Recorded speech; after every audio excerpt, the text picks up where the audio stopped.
In this episode, I talk about the power of the basics and some essential things that you're going to want to get really great at. So here we go, episode 209, the basics. Hi, I'm Karen Rohlf, and welcome to Horse Training in Harmony. This podcast is about you making progress with your horse in a way that you both can love. It's about learning how to move and be in harmony. Because yes, you really can develop a horse to be both athletic and happy. When we show up as our best selves for our horses will show up for us. So let's get started.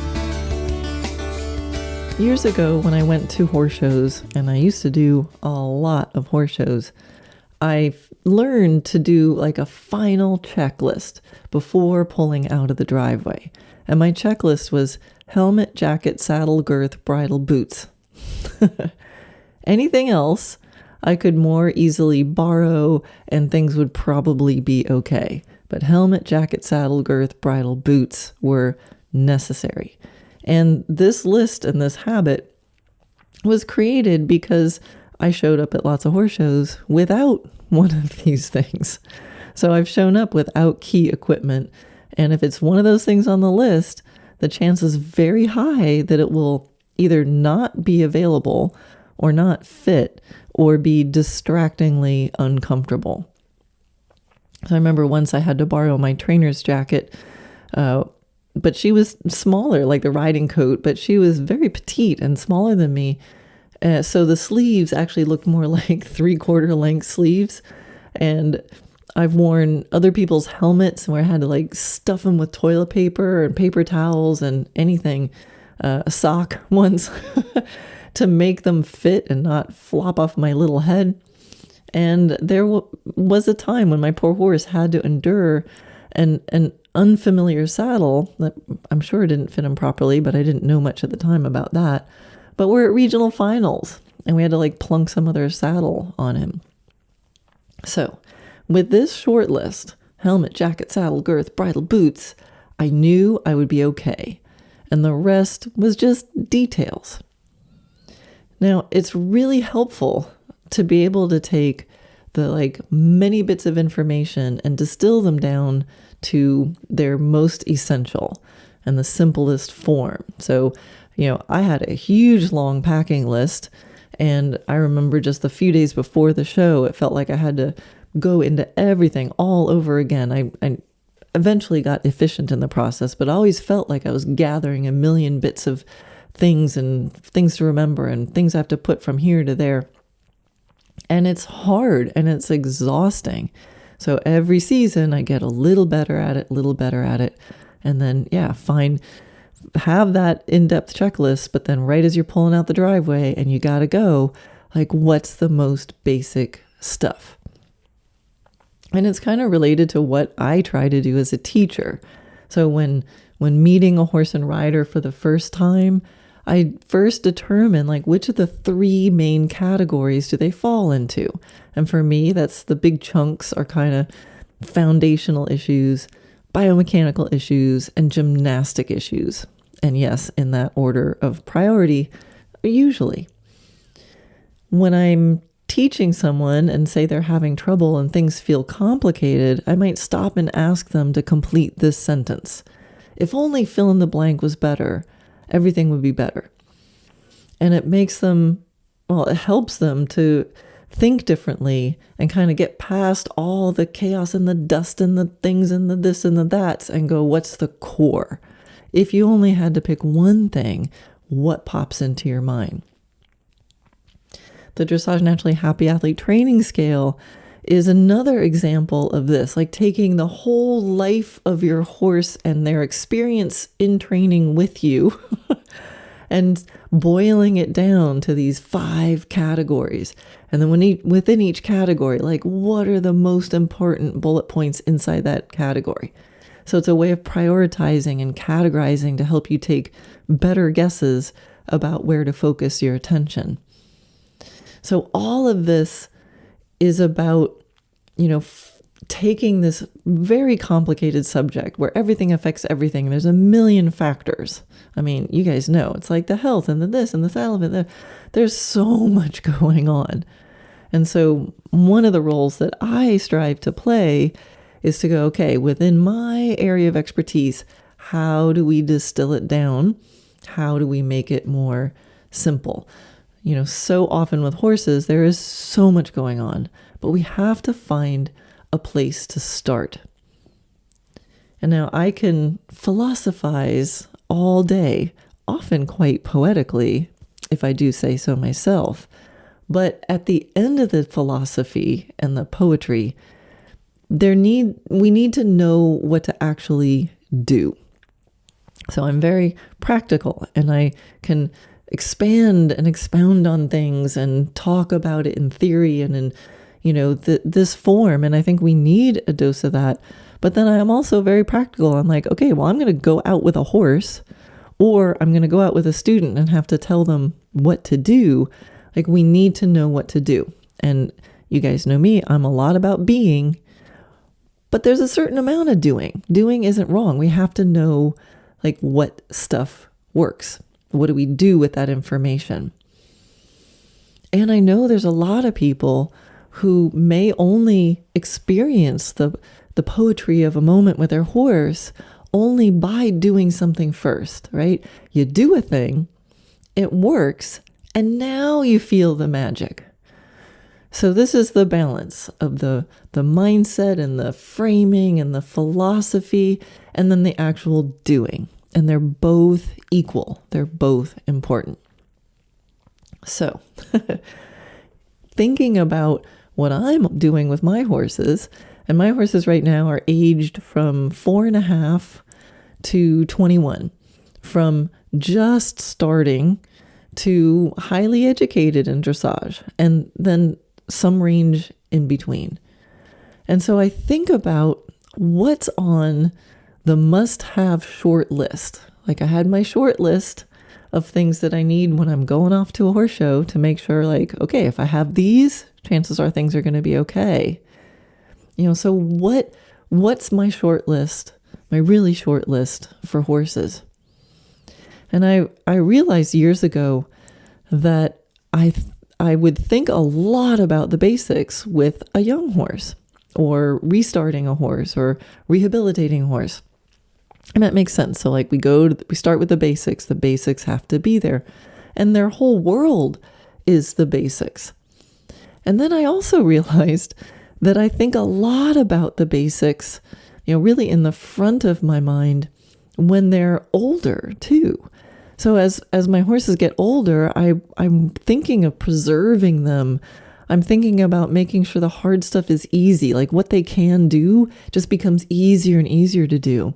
And by keeping those basics really tuned up, it does that. But here's, so that makes sense, right? But then it's like, well, what about the middle? Because I know about preserving the basics and bringing the basics with you. I mean, I know that. I teach about it.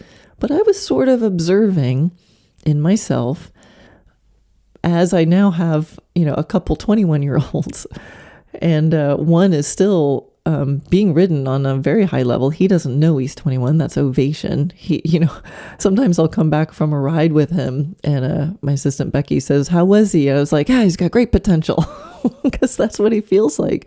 He feels young and fit and ambitious, and we're still improving and fine-tuning and refining. And it's all through doing these basics. So I'm just noticing there's a little shift. As much as I think I am taking care of the basics all the time, I'm thinking, there is a change, because I feel like I'm thinking about the basics more with my older horse. So putting that out there, because maybe you guys are all better at this than me, and you're perfectly bringing your basics forward with you in every moment that you're with your horse. Or this might be a helpful thing to think about, because if I can slip with this, maybe somebody else can too. So I would catch myself sort of letting the basics slide a little here and there in sort of the middle chunk of the horse's life. And maybe it's because I'm out there like doing so much with them. The basics are good enough. And so we go on and things get complicated and fun and interesting and complex. And, a horse actually can be highly functional and fun and even be specialized and excel in a particular discipline, even if some of the basics start to kind of slip away a little bit. And so you don't notice. It's like, it's good enough, right? And I'm a big proponent of good enough and move on. But I have to still hold in my mind, because there's this one thing that I know is true, is that when the basics are excellent, everything else gets easier. And sometimes I have, breakthroughs or quote, best results when a horse is older. And I start focusing on being a more efficient rider and having it's kind of like an economy of strides. I think I don't want to go around and around and around and around, even though they might be fun and ambitious and willing. I'm trying to get more done with less wear and tear. And so I have this young horse now. She's just starting. And I'm very, very conscious about this efficiency and economy, and wondering if I can train her the way I feel like with my educated upper level 21-year-old horse. How can I have it feel more like that, but then add in the athleticism and the youth and all the other stuff on top of that? So that's kind of what I'm thinking. And my young horse actually has a mind like that, very much so. She feels wise beyond her years. So this is actually really, really fun. And I actually love the stage that I'm at with like Ovation, and Atomic is my other 21-year-old, although I'm not riding him, but I'm still doing stuff with him. I love this stage of the older educated horse. And I know a lot of you out there have older horses, or they're getting older, and there's something that can happen that feels sad when we kind of go, oh, they're past their prime, or they're past their peak, or there's some things that they can't do as well as they used to. But there's just something really cool about knowing each other so well. And I don't know, maybe it's something about the heightened appreciation of them, simply because we know our time may be limited. I mean, the truth is our time is limited with any horse, because we know any horse on any day can have a career-ending injury in a split second. So, I mean, I really try to keep a heightened appreciation of every single one of my horses all the time. However, there's something that happens when they start getting up in age. And maybe it's something about, me relaxing and thinking, all right, listen, he knows everything he needs to know.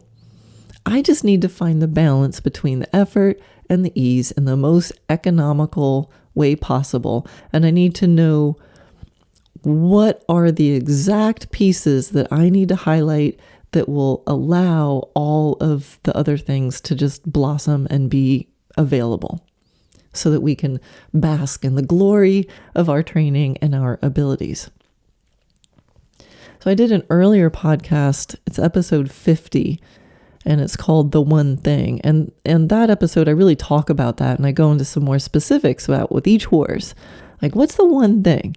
Like, as long as I have that thing, I know everything else will be better. So you might, after this episode, you might want to jump back to episode 50 and kind of continue on the theme, and it might even give you some more ideas. But there are some universal things that are good for every horse, and they're so simple and obvious, but perhaps that's why they're worth mentioning, because we humans often gravitate towards the complicated. So the basic list, the short list, is that your horse is unafraid. He can stand still. He can go, stop, move the hindquarter, forequarter, and back up. The better these are, the better everything is. Or you can think of it as when you're having more complex problems, the traces of those problems will show up in these basics. And so you can begin to dissolve them there. Think of it as if there's a problem in those basics, it'll likely be showing up somewhere else too. So why not figure it out in the most basic version? A pee-off is somewhere between go, stop, and back up. It's not actually really about returning to the basics. If you have to return to them, it means you forgot to address them every day, not drilling them. A college student doesn't need to practice basic addition, but you need to notice if something stops adding up. Now, for each person listening, you're probably going to have a different picture in your head of what these basics might actually look like. Like what's the expectation? What's that supposed to look like? What's the vision? When I say things like your horse is unafraid and they need to go and stop and yield their hindquarters and back up, etc. So unafraid to me doesn't mean that they have to be completely bomb-proof, and you definitely don't want them checked out. That they are able to go doesn't mean that they have to be able to take off like a rocket, in the middle of a nap. They don't have to go from 0 to 60 in 1 second. Stopping doesn't mean they have to do a slide stop or a perfect halt, perfect square halt. Being able to yield the hindquarters and yield the forehand doesn't mean that they have to have a pivot and spin, grinding that inside leg into the ground. And for backups, they don't have to run backwards forever. And for standing still, I don't mean that they have to stand there as if they're hobbled. So I simply recommend that as a baseline, your horse is not actively afraid in the moment that you're training or riding them. I think that's a good tip. So the unafraid just means that there's no fear, that you're thinking about lack of fear. And you can factor into that too. There has to be lack of fear in the air. It's a good first checkpoint. And then for the things, those basic things you're going to ask them for, think about that they're helping you with it. I love that idea. Is my horse helping me? So for standing quietly, are they okay to stand quietly? Often when a horse doesn't stand quietly, they're not okay about something. Or maybe they just need to learn that because you taught them a pattern and never told them that you would like them to stand quietly. But that's huge. You can get so many shifts just by looking at why aren't they standing quietly and what do they need or what do they need to know. And when you ask them to go, go is sort of simple. And when you energize yourself, do they respond? Do they go, oh, someone's calling me? Or do they look at their phone, see your caller ID and go, eh. So we simply want them to help. If you're asking them to stand quietly, do they help you stand quietly? Are they able to be responsible for themselves and have some impulse control? And are they calm enough and okay enough and safe enough in that moment? And maybe even balanced enough. Because sometimes horses that just practice leaning on the forehand will be leaning on the forehand when you're standing, and they'll just quietly, unemotionally, very calmly, but just are sort of in a state of falling forward. And what you do to address it in that moment of simply stand with a loose rein can be really transformative. I once worked with a Grand Prix rider on her canter pirouettes. She wanted help with the canter pirouettes, and I noticed she couldn't stand still with a loose rein. And guess what we worked on? She wasn't really happy about that exercise. Just stand there on a loose rein. But when it started making changes, she got it. Why expect self-carriage in the middle of a very demanding, physically demanding exercise if you can't even have the concept of self-carriage? Your horse being okay underneath you and to do what he needs to do in his body to keep his weight balanced underneath you at the easiest circumstance, standing still. So they can stand quietly. They come to life when you ask them to go. What kind of energy and how much you ask them to go, that's training. That depends on what you're going to do with your horse. Barrel racing or trail riding or equine assisted stuff. You can choose what you want all that to look like. But the basic essence is when you come to life, they come to life. When you say go, they start to do the thing that they have come to understand to mean to happen when you say go. And when you're asking for some sort of yield that you can mobilize their hindquarters or forequarters, I don't know what you want that to look like. It's different in a haunches in or a renvers than a pivot or cow cutting or other things that people do with horses that I might not understand. But when you do your suggestion to mobilize the front end or mobilize the back end, do they help you? Do you feel them organizing themselves and going, oh, time to move my weight over here, right? You just want them to understand and give it a try. And the how that ends up looking down the road, that's up to you and your patterns and your training and your progressive development and all that stuff. The most we can ask for is they go, oh, I know that cue. And for stopping, when I suggest stopping, I want to feel that my horse starts stopping. That he, it doesn't have to screech to a halt. I don't necessarily need to be out for a gallop and then drop into a slide stop at any time. I personally don't need that. But I want to be, if I'm galloping through the field and then I start stopping, I want to feel the moment where my horse goes, oh, we're starting to stop. And they organize themselves. And then I can decide, how do I want that stop to look? Do I want them to just slow down a little bit and then eventually trot and then eventually walk and we'll just kind of ease into it all nice and casual? Or do I want to go from extended canter to a square halt? So how I shape it, what I do with that understanding and cooperation, that's, again, it's up to me. It's up to me to build that in there. The basic essence of it is when I start stopping, they start stopping. They know what that means. And they're like, yeah, I'm with you on that. So it's really about, with the backup, right? So backing up, it's not about them, like I said, running really quickly backwards. Sometimes when people want to reinforce a backup, they make the horses go further and faster. But there's so many different ways to back up. And for me, the magic is in that first moment. I mean, with any of these things I'm talking about, what's the horse's first thought?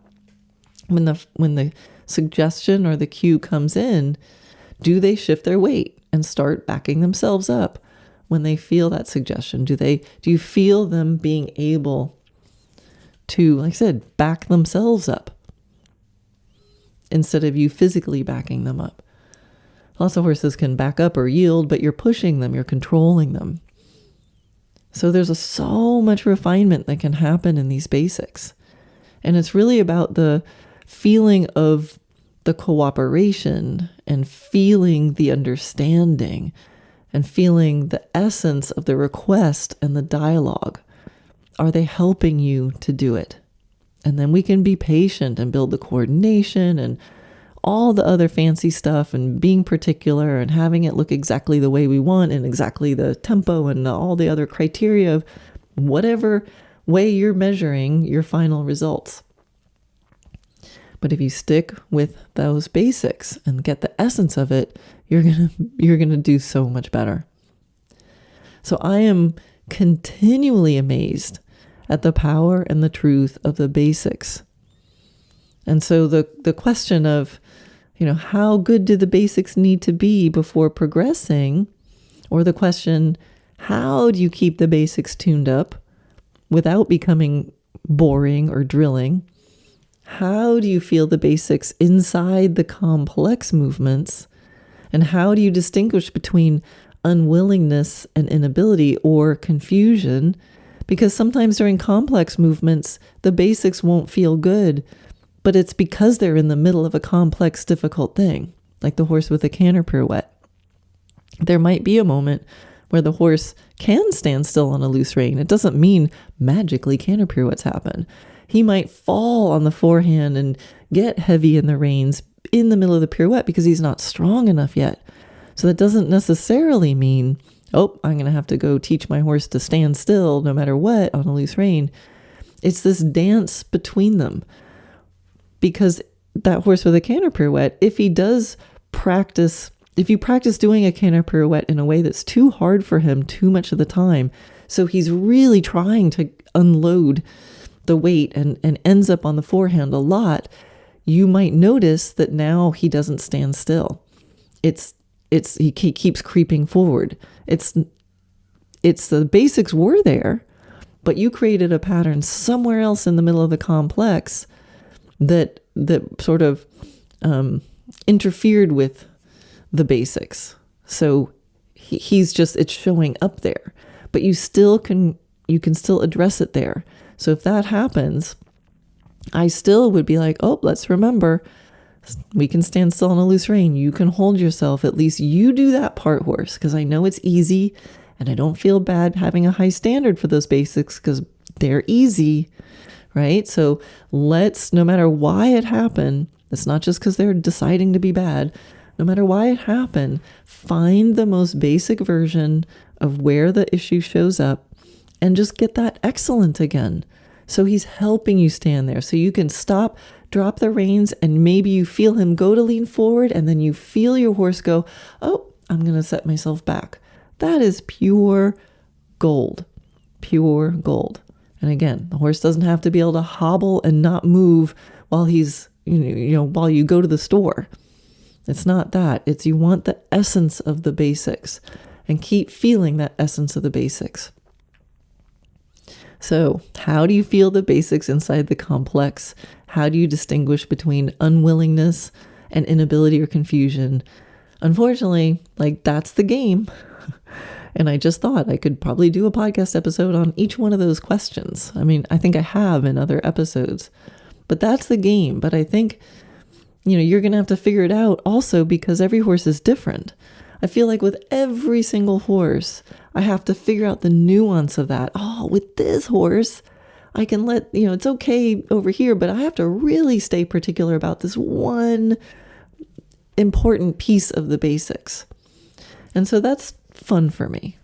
And I hope it's fun for you. And so good luck out there. And I hope this episode helps you to find some more beautiful moments and helps you to progress forward and maybe have some little mini or big breakthroughs by being more excellent and getting closer to the heart and the essence of some of those really simple, short checklist of things that you want, right? That your horse is unafraid, that he can stand still quietly on a loose rein, that he understands go, he helps you with stop, he helps you move the hindquarters and forequarters, and he helps you back up. Get that first, and then see where you go.